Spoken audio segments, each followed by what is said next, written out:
Scott Wasley from the Spanish Acquisition. This segment of our series of things on sherry is just describing to you the different styles that exist in the sherry family. You don't walk into a bar and say, "G'day barman, I'd like a sherry please." If you do, you just haven't given the poor guy enough information to go on. You could be asking for or given anything from a very light, crisp, dry, served cold white wine style sherry to a thick, sticky, black, sweet after dinnery style sherry, and a number of different points in between.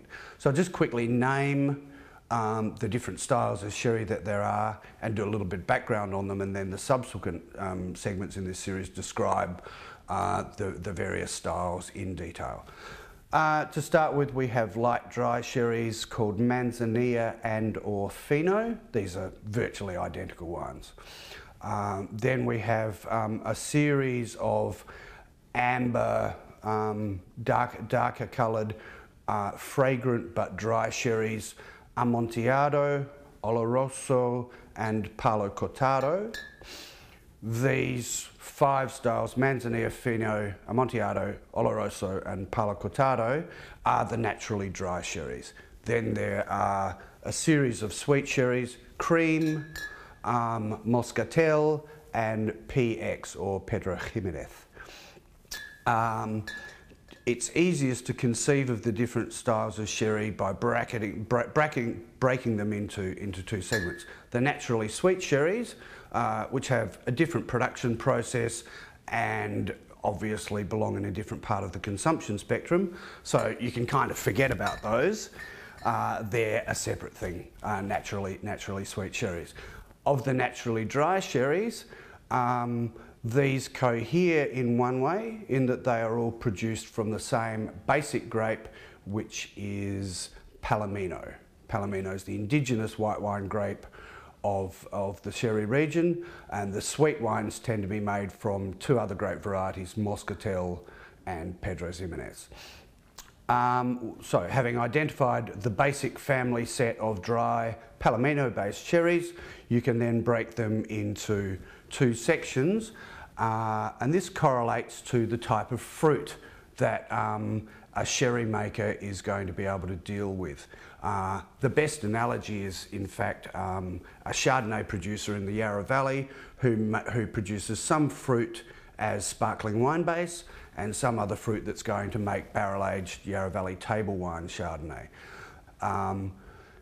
The fruit in the vineyard will generally come in 2 different styles. One that is relatively crisp, elegant and lean. This is ideal material for sparkling base.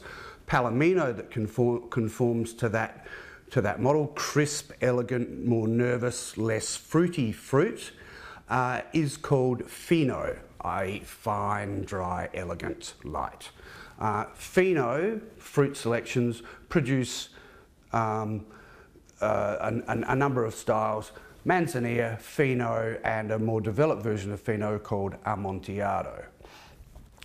The second type of fruit, the more generous, richer, rounder fruit, is classified as Oloroso or fragrant, meaning that it's juicy and rich and more textured and so on.